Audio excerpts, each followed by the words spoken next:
Tu me harcèles sans cesse. Je n'ose plus bouger, Arcel. Je ne veux plus sortir. J'ai peur du monde, maintenant c'est gagné. Arcel, quand je t'ai rencontré, j'ai pas fait attention à toi. Arcel, je me suis dit, il est bête, c'est pas grave. Je me suis dit, il est bête, c'est pas grave, ça va lui passer. Mais Arcel, tu as fait insulter tes copains. Intrusion, agression, pression, prévenue, sous chantage, vice, chantage, contrainte et temps. Alors évidemment, Arcel à plusieurs, c'était plus facile. J'ai craqué. Arcel, tu dis toujours, t'es moche, tu pues.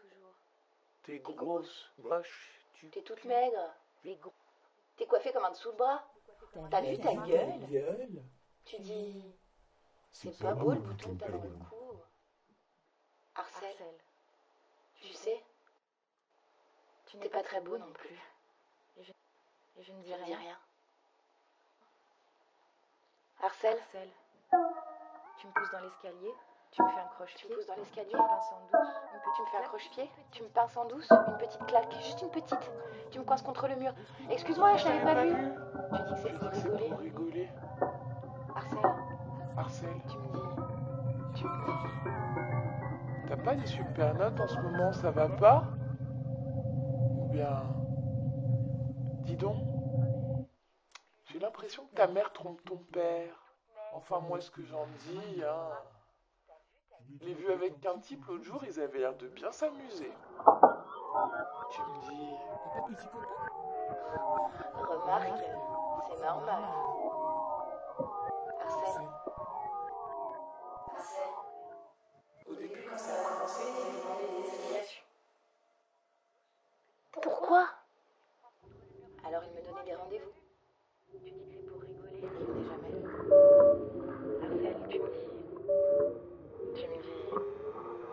Avec ton père, il picole. C'est vrai? Tu me dis... T'as pas de petit copain? Remarque, c'est normal. Au début, quand ça a commencé, je lui ai demandé des explications. Pourquoi? Alors il me donnait des rendez-vous. Il ne venait jamais. Et puis c'est ça le cliché. Ma mère pense que je ne dois pas faire attention à ça, que c'est des gamineries. Mon père, je peux pas. Le matin, quand je me lève, il est déjà parti au boulot. Le soir, il est plus en état. Il comprend rien. C'est pas la peine.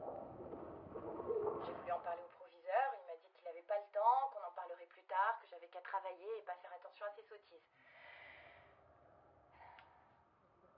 J'en ai parlé à quelques copines.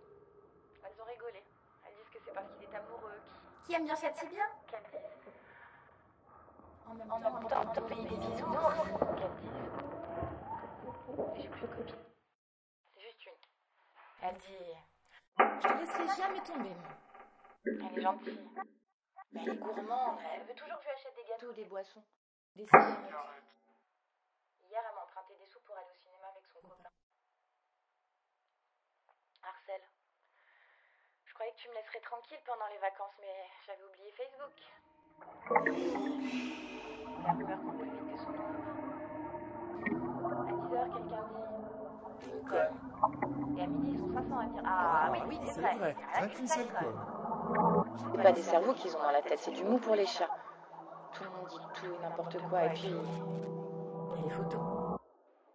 Arcel, la photo que tu avais prise pendant le dernier cours de gym de l'année, celle où l'on aperçoit le green screen pendant un saut, j'ai vu qu'elle avait déjà été partagée par plus de 10 000 personnes. Tu dis que je vais finir par être très célèbre, même dans des pays que je connais pas. Et puis dans Facebook, il y a un beau plateau d'abrutis. Ils font des remarques pleines de charme. Dis donc, Toi, beau cul, c'est quoi ton 06? Raconte que j'ai une chaîne en chaleur. j'aime pas les chiens. Les chaînes, on se connaît même pas. Et ils partagent avec le réseau et ça se multiplie comme un raz-de-marée. Une fois, il y a un type de coqueluche qui m'a traité de tous les noms. La guerre des Shogungan, mais c'est la Corée du Sud. Enfin, tout ce que je vous raconte là, C'est quand j'étais plus jeune. à l'école, collège ou au lycée. Maintenant, j'ai grandi. J'ai trouvé du boulot, Arcel. Hein. Je m'assume. Quand il a fallu trouver du travail, d'ailleurs, sur certains entretiens, j'ai trouvé que c'était, comment dire, Un jour, le DRH me demande: vous avez accompagné? Je lui dis: pas en ce moment. Il dit: mais voilà une bonne nouvelle. Plus tard dans la conversation: savez-vous dire non? Ou encore: vous accepteriez de travailler un peu tard avec moi s'il y a besoin? Je lui ai dit que je voulais pas rater Plus belle la vie et je suis partie. Et puis après plusieurs stages, sert à tout, sert à rien, j'ai enfin réussi à obtenir un CDI. Je travaille au ministère de la Culture, à la sous-direction du développement et de l'économie culturelle, bureau du régime économique de la presse et des aides publiques. Je suis deuxième assistante de sous-direction. Ça va, c'est pas trop stressant comme travail. Enfin, au début, ça allait. C'est vrai, tu arrives, tu connais personne, les gens osent pas. Mais c'est vrai aussi qu'il n'y a pas beaucoup de travail, alors on était 4 dans le bureau. Enfin non, dans le bureau proprement dit, on était 2. La première assistante et moi, la deuxième et dernière. Dans le bureau d'à côté, il y avait la sous-chef et encore un bureau plus loin, celui du chef, sous-directeur du développement et de l'économie culturelle, bureau du régime économique de la presse et des aides publiques. Déjà que le chef n'était pas vraiment ce qu'on peut appeler débordé, alors moi qui étais en fin de chaîne. Ils disent qu'on m'a embauché sur ordre du ministère. Sur ordre du ministère du Travail. Ils disent que c'est un un poste qu'on a créé exprès pour moi. Ils disent qu'avant, ça marchait très bien comme ça, mais que bon, un ordre est un ordre, surtout pour un fonctionnaire. Au début, ça allait. Enfin, ça allait. Pas d'ordinateur. J'allais en recevoir bientôt, mais comme c'était une création de poste, la tendance n'ayant pas anticipé, c'était en commande. Et ils trouvaient parfois quelque chose à me faire faire, des photocopies surtout, ou des classements de documents, des archives, quoi. Et puis, ils se sont lassés, et Arcel est revenu. Arcel. Je l'avais su celui-là. C'est vrai, je l'avais pas vu depuis le lycée. Je me rappelais même pas sa tête. Enfin non, sa tête, Arcel. Souvent en fait. En fait, je crois qu'ils sont plus vieux. En tout cas, un jour, ça faisait peut-être 3 semaines que j'avais été embauchée. Le métro a eu un incident, un paquet suspect, je crois. Alors, je suis arrivée au bureau avec quelques minutes de retard. Il y en a un qui m'a dit... Non, c'était la première assistante. Elle m'a dit: Déjà que t'as pas grand chose à faire ici, si en plus t'es pas capable d'arriver à l'heure. Plus tard, dans la matinée, la sous-chef est passée dans le bureau et elle a dit que ça n'arrive pas trop souvent, on est strict sur les horaires ici. Elle savait déjà que j'étais arrivée en retard. Un email sûrement. L'autre n'avait pas téléphoné devant moi. Je me suis dit: attention, Arcel est dans les parages. j'avais raison. Il est revenu quelques jours plus tard. Le chef en personne est entré dans le bureau et m'a dit: Ah, c'est vous la petite nouvelle? petite nouvelle déjà. Vous n'avez pas débordé, hein? Ça va? Et dire qu'il parle nul des jours de réduire les effectifs de la fonction publique, c'est n'importe quoi. Enfin, j'ai rien contre vous, mademoiselle, hein, mais quand même. Ben oui, mais quand même. Ça faisait 1 mois que je, sous-entendu, travaillais dans ce service et le chef, 2 bureaux plus loin, ne m'avait jamais rencontré. C'était dire l'importance de quoi. Je l'avais aperçu une fois dans le couloir. C'était le genre... Vous savez, chez le blanc, avec tête longue. Un peu pour Arcel. Et je me disais...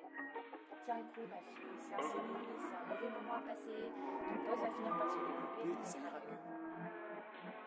Finalement, Ce qui s'est le plus développé, ce sont les allusions ambiguës de Arcel.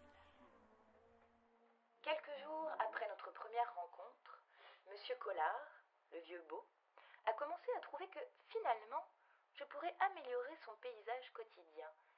Il a fait installer mon poste de travail dans son bureau, en face de lui. Du coup, il ne parlait plus de réduction d'effectifs. Il voulait m'aider à progresser, à rentrer de plein pied dans ce ministère qu'il fréquentait depuis tant d'années. C'est un peu lui qui l'avait créé, en quelque sorte. Vous savez, la culture, c'est un peu un sacerdoce, quelque part. Et dès que je vous ai vu, j'ai décelé en vous un potentiel qui serait criminel de ne pas aider à s'intensifier.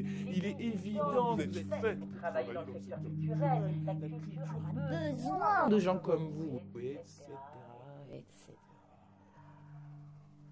l'a déclaré en me passant paternellement la main sur l'épaule. J'ai cru un moment qu'il allait me nommer ministre d'emblée. Et c'est à partir de ce moment que Arcel allait montrer son vrai visage. Et j'ai eu peur. Dites-moi, ma petite. Toujours ma petite. Il aurait fallu qu'un jour je lui réponde oui, mon gros. Dites-moi, ma petite, je pars pour un week-end à Deauville. Je suis invitée au festival du cinéma américain et j'ai besoin d'une secrétaire. Ça vous dit? Non. Désolée, je peux pas. J'ai un stage de macramé. Ou alors, vous devriez vous habiller plus court. Vous êtes jeune. Faut vous détendre, ma petite. Ça vous va bien, ce corsage. On voit mieux votre jolie poitrine. C'est dommage de la cacher. Oh, ma femme est une folle. Oh, je ne sortais plus. Ah, si j'avais 20 ans moins. Et puis une main. Un frôlement. Son souffle asthmatique dans mon dos. Sa braguette le long de mon épaule. Son sourire adipeux et son haleine fétide de fin de repas. L'odeur de son parfum trop sucré. Un soir, je suis rentrée chez moi en pleurant. Dans le métro de 18h, entassé comme des sardines, juste derrière moi, je l'ai reconnu tout de suite. Arcel. Arcel était encore là. Décidément, il ne me lâchait jamais. Arcel, avec son regard libidineux et ses mains baladeuses d'obsédés sexuels en rut.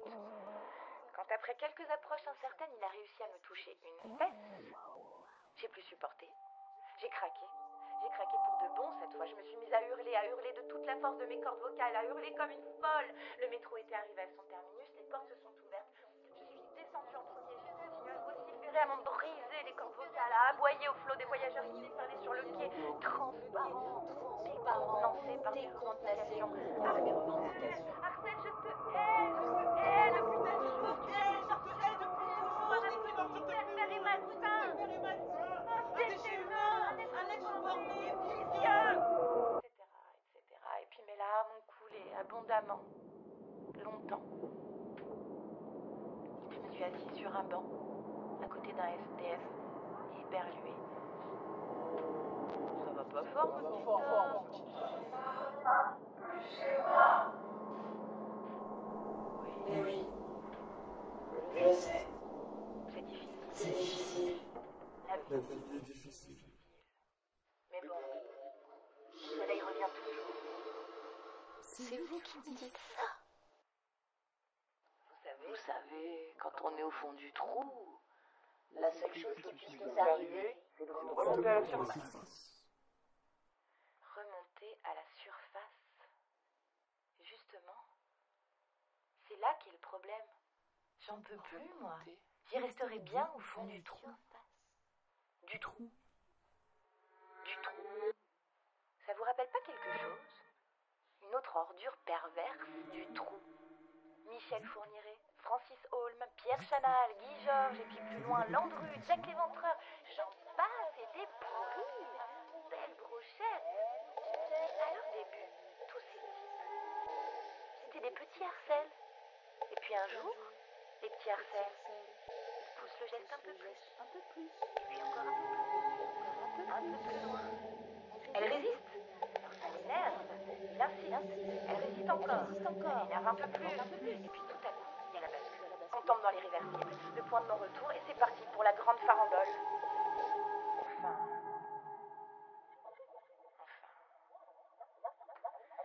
Tout ça s'est passé. Maintenant, j'ai mûri. J'ai surmonté mes appréhensions et mes angoisses. Et la dernière fois que j'ai rencontré Arcel, ça s'est mal terminé pour lui. C'était au cinéma. On faisait la queue pour les billets et il est venu se placer derrière moi. Je me suis retournée pour le regarder, je l'ai reconnu tout de suite. Je l'ai laissé s'approcher, avec ses yeux vitreux. Il avait le sourire imbécile des victorieux et s'apprêtait à mettre en route son petit manège pervers. Il était tout près de moi. Je sentais son souffle fétide dans mon cou. Et il a commencé à faire semblant de regarder derrière lui pour me toucher une fois, 2 fois. La 3e fois, j'ai senti le dos de sa main sur ma fesse. Je m'étais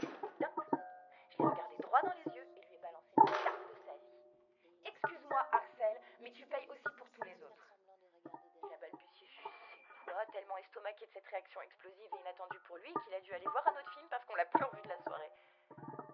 Depuis, dès qu'il y a un problème, Arcel, droit, je le regarde toujours, droit dans les yeux. Et il disparaît. Alors, la première fois que tu rencontreras Arcel sur ta route, n'aie pas peur de lui. Fais comme moi. C'est la première fois que je suis avec Arcel. Regarde droit dans les yeux. Un, 2, 3, tout de suite. Dès le début.